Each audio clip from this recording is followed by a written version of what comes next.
Welcome to Emily Academy, Hyderabad. This is Dr. Moses. భారత రాజ్యాంగంలోని article 46 దీనికి సంబంధించినది. ఆప్షన్ 1 స్త్రీ విద్య, ఉమెన్స్ ఎడ్యుకేషన్. ఆప్షన్ 2 మాతృభాషలో విద్యను అందించడం, education and mother tongue. Option 3 సామాజికంగా విద్యాపరంగా బలహీనులైన వర్గాలకు విద్యను అందించడం, education of the socially and educationally weaker sections.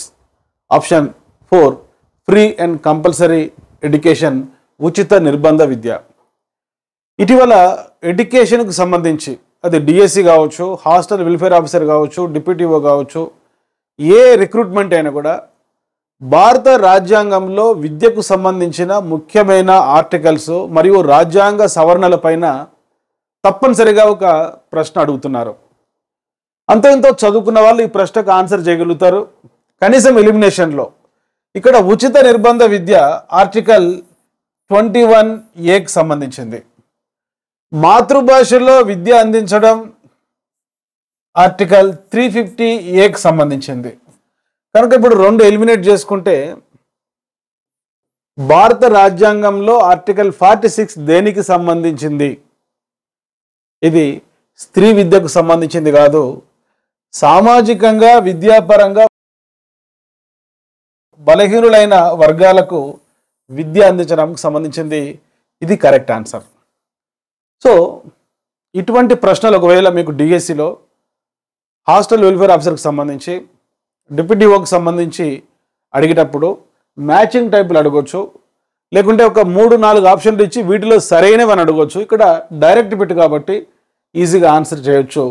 Article 46 మరి సామాజికంగా విద్యాపరంగా బలహీనులైన వర్గాలకు విద్య అందించడానికి సంబంధించింది.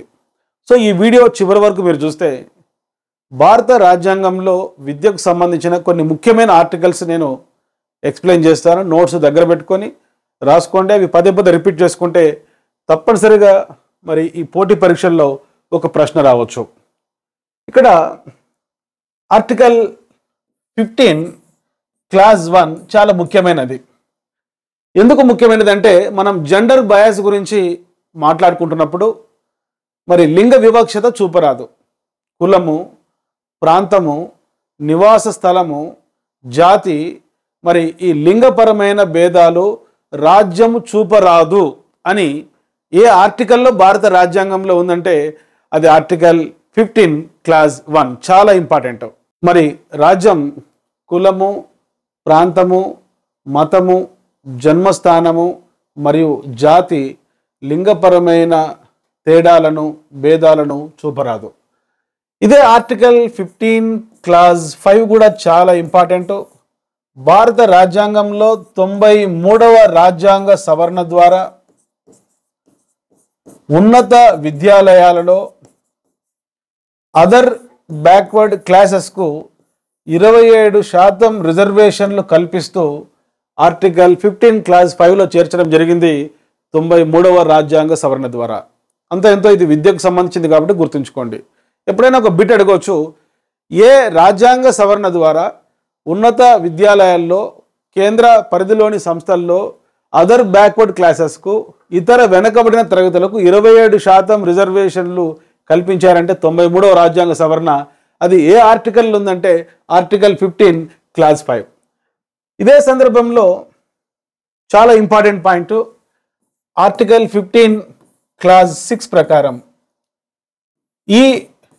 EWS ఎకనామికల్లీ వీకర్ సెక్షన్స్కు మరి ప్రభుత్వ ఎయిడెడ్ విద్యాలయాల్లో 10% రిజర్వేషన్లు కల్పిస్తూ మరి భారత రాజ్యాంగంలో చేర్చడం జరిగింది.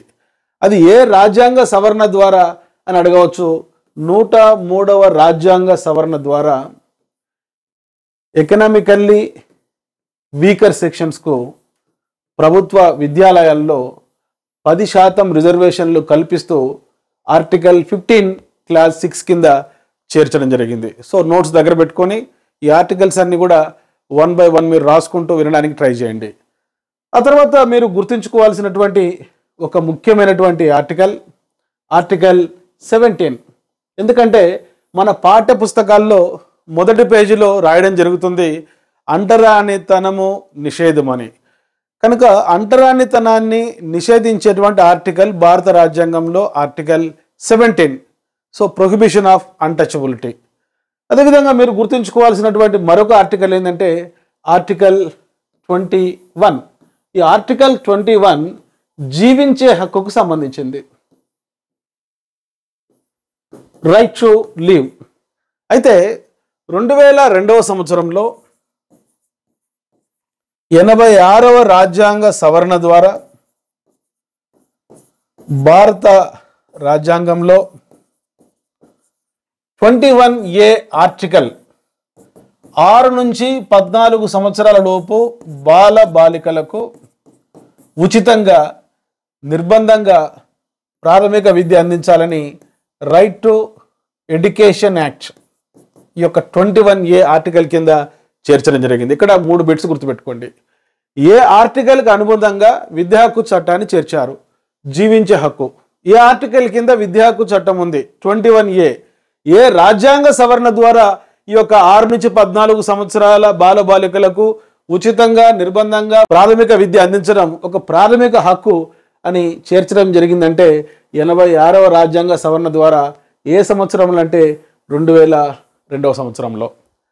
అయితే మన భారత రాజ్యాంగం అమల్లోకి వచ్చినప్పుడు ఆర్టికల్ 45 అనేది 6 నుంచి 14 సంవత్సరాల లోపు బాలబాలికలకు ఉచితంగా నిర్బంధంగా ప్రాథమిక విద్య అందించాలని ఉన్నది. అది రాజ్యాంగం అమల్లోకి వచ్చిన ఒక 10 సంవత్సరాల లోపల ఆ లక్ష్యం సాధించాలని రాశారు. కానీ ఆ లక్ష్యం సాధించలేకపోవడం చేత 1990వ సంవత్సరంలో ఆచార్య రామమూర్తి కమిటీ ఒక సిఫారసు చేసింది కేంద్ర ప్రభుత్వానికి. ఈ రామమూర్తి కమిటీ ఏం చెప్పిందంటే ప్రాథమిక విద్యను ప్రాథమిక హక్కు చేయాలి, పూర్వ ప్రాథమిక విద్యను ఆదేశ సూత్రం చేయాలన్న ఒక సూచన మేరకు సైకియా కమిటీ ఒకటి ఏర్పడింది. ఆ తర్వాత ఈ రామమూర్తి కమిటీ సూచనలు సరైనవా కాదా, మనం అది అమలు చేయొచ్చా లేదా అన్న ఉద్దేశం చేత 1990 దశకంలో సైకియా కమిటీ ఏర్పడి ప్రాథమిక విద్యను ప్రాథమిక హక్కు చేయాలి, పూర్వ ప్రాథమిక విద్యను ఎర్లీ చైల్డ్హుడ్ ఎడ్యుకేషన్ను మరొక డైరెక్టివ్ ప్రిన్సిపల్ ఆదేశ సూత్రం చేయాలన్న ఒక సూచన మేరకు 2002వ సంవత్సరంలో 86వ రాజ్యాంగ సవరణ జరిగింది. భారత రాజ్యాంగంలో ఈ 86వ రాజ్యాంగ సవరణ వల్ల 3 ముఖ్యమైన మార్పులు ఏర్పడ్డాయి. ఆ ముఖ్యమైన మార్పులు ఏంటంటే ఆర్టికల్ 21A కింద రైట్ టు ఎడ్యుకేషన్ యాక్ట్ చేర్చడం జరిగింది. ఆర్టికల్ 45ను రీప్లేస్ చేస్తూ early childhood care and education కింద చేర్చడం జరిగింది.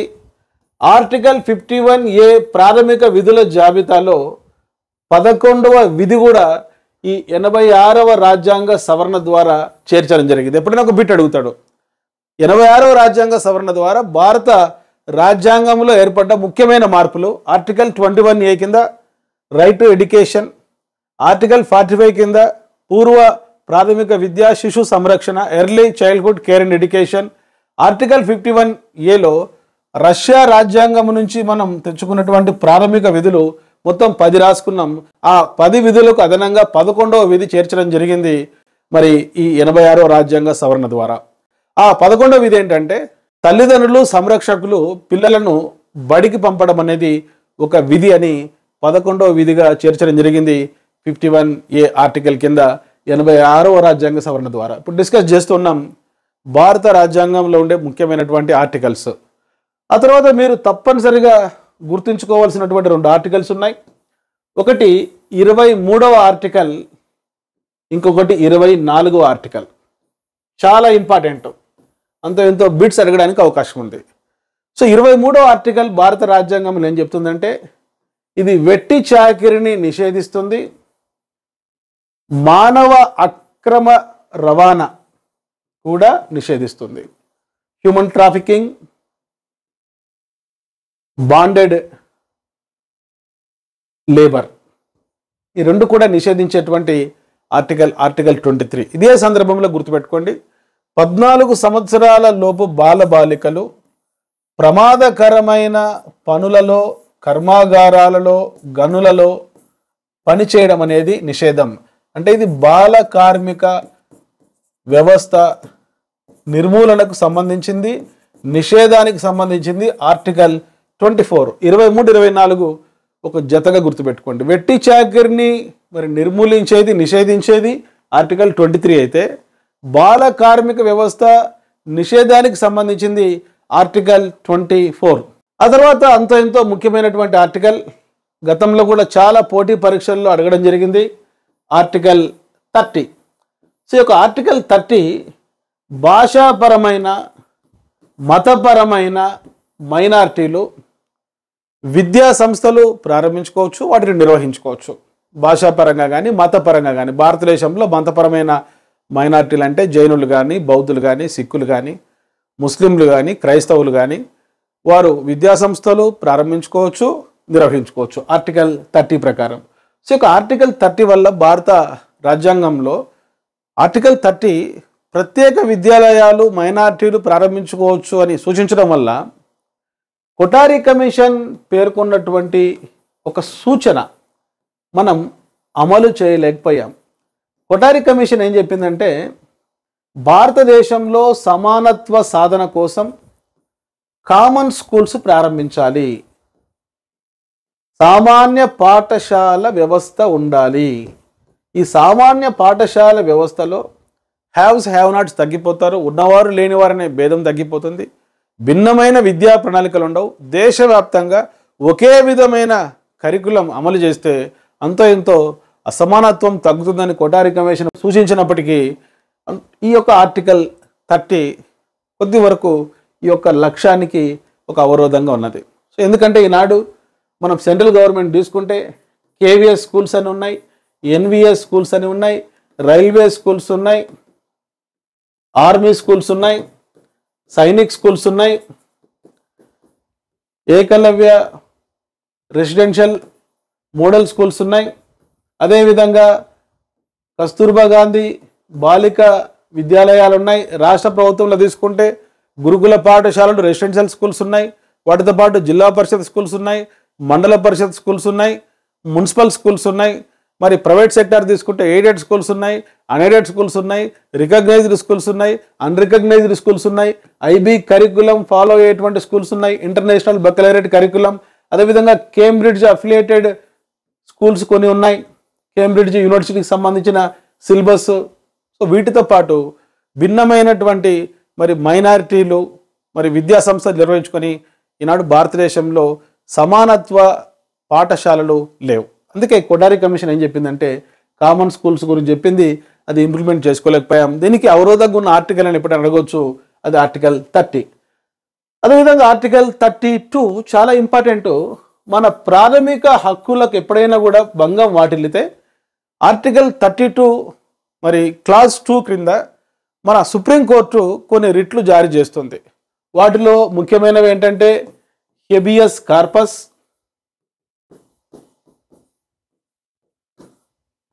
మాండమస్,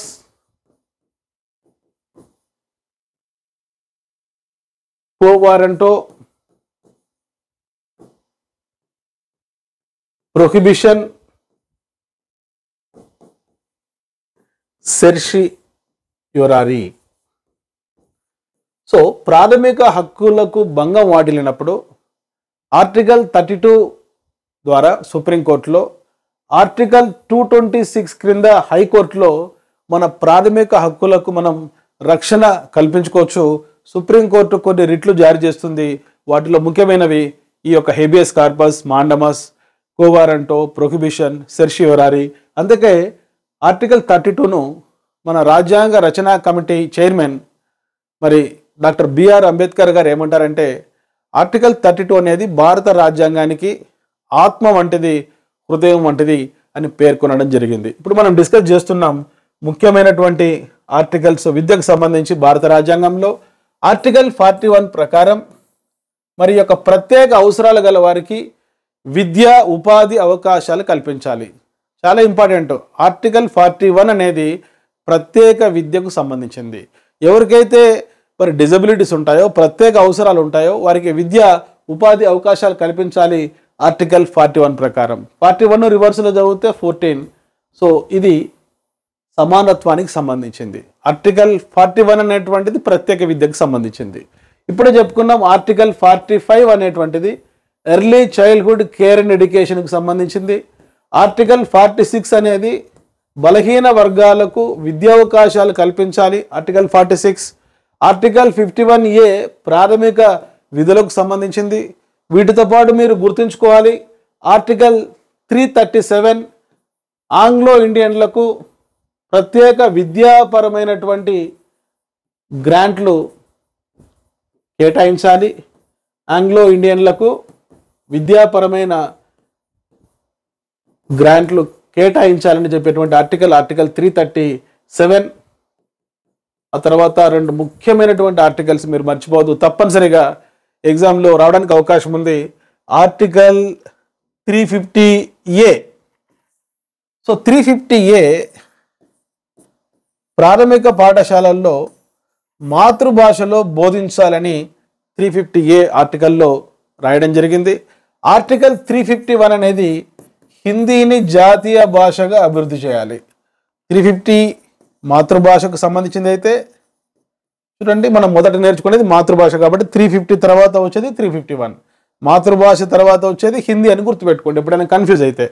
350A ప్రకారం ప్రాథమిక పాఠశాలల్లో మాతృభాషలో బోధించాలి. సో ఇదే విషయాన్ని రవీంద్రనాథ్ ఠాగూర్ చెప్పాడు. 2020 జాతీయ విద్యా విధానంలో కూడా సాధ్యమైనంత వరకు మాతృభాషలనే బోధించాలనేటువంటిది సూచించడం జరిగింది.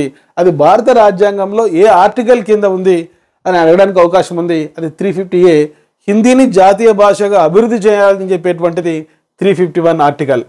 ఇదే సందర్భంలో ఒక ఇంపార్టెంట్ బిట్ మీకు చెప్తాను. 42వ రాజ్యాంగ సవరణ. ఈ 42వ రాజ్యాంగ సవరణ మినీ కాన్స్టిట్యూషన్ అంటారు, మినీ రాజ్యాంగం అంటారు. ఇది 1976వ సంవత్సరంలో జరిగింది. దీంట్లో చాలా విషయాలు చేర్చబడ్డాయి 42వ రాజ్యాంగ సవరణ ద్వారా. భారత రాజ్యాంగంలో మన రాజ్యాంగ ప్రవేశికలో లౌకిక, సామ్యవాద అనే పదాలు చేర్చడం జరిగింది. లౌకిక అంటే అన్ని మతాలు సమానం, రాజ్య మతం అంటూ ఉండరాదు. సామ్యవాద అంటే ప్రజా శ్రేయస్సు కోసం ప్రభుత్వం కృషి చేయాలి. సో ఈ యొక్క రాజ్యాంగ ప్రవేశికను మనం అమెరికా రాజ్యాంగం నుంచి గ్రహించుకున్నాం. ఆదేశ సూత్రాలను ఐర్లాండ్ రాజ్యాంగం నుంచి మనం గ్రహించుకున్నాం. అదేవిధంగా ప్రాథమిక విధులను రష్యా రాజ్యాంగం నుంచి మనం గ్రహించుకున్నాం. చాలా ఇంపార్టెంట్. ఈ 42వ రాజ్యాంగ సవరణ ద్వారా విద్య అనేటువంటిది ఉమ్మడి జాబితాలో చేరింది. సో ఉమ్మడి జాబితా అనేటువంటిది స్వరణ్ సింగ్ కమిటీ సూచనల మేరకు విద్య ఉమ్మడి జాబితాలో చేరింది. సో ఈ ఉమ్మడి జాబితా అనే కాన్సెప్ట్ మనం ఆస్ట్రేలియా రాజ్యాంగం నుంచి మనం గ్రహించుకున్నాం, కాంకరెంట్ లిస్ట్. ఇది ఏ సంవత్సరం నుంచి విద్య ఉమ్మడి జాబితాలో చేరిందంటే 1976వ సంవత్సరం నుంచి. 1976కు ముందు విద్య ఏ జాబితాలో ఉంది అని అడగడానికి అవకాశం ఉంది. స్టేట్ లిస్ట్, రాష్ట్ర జాబితాలో. ఇప్పుడు ఏ జాబితాలో ఉందంటే ఉమ్మడి జాబితాలో ఉంది విద్య. ఏ రాజ్యాంగ సవరణ ద్వారా అంటే 42వ రాజ్యాంగ సవరణ. ఏ సంవత్సరంలో చేశారంటే 1976లో. ఏ కమిటీ సూచనల మేరకు అంటే స్వరణ్ సింగ్ కమిటీ సూచనల మేరకు ఈ యొక్క విద్య ఉమ్మడి జాబితాలో చేర్చడం జరిగింది. సో డియర్ స్టూడెంట్స్, సో ఈ ముఖ్యమైనటువంటి ఆర్టికల్స్, రాజ్యాంగ సవరణలు ఒక నోట్స్లో రాసుకొని ఇవి పదే పదే చదువుకుంటే తప్పనిసరిగా డిఎస్సిలో కానీ, హాస్టల్ వెల్ఫేర్ ఆఫీసర్కి సంబంధించి కానీ, డిప్యూటీఓకి కానీ, ఇతర పోటీ పరీక్షలకు రావడానికి అవకాశం ఉంది.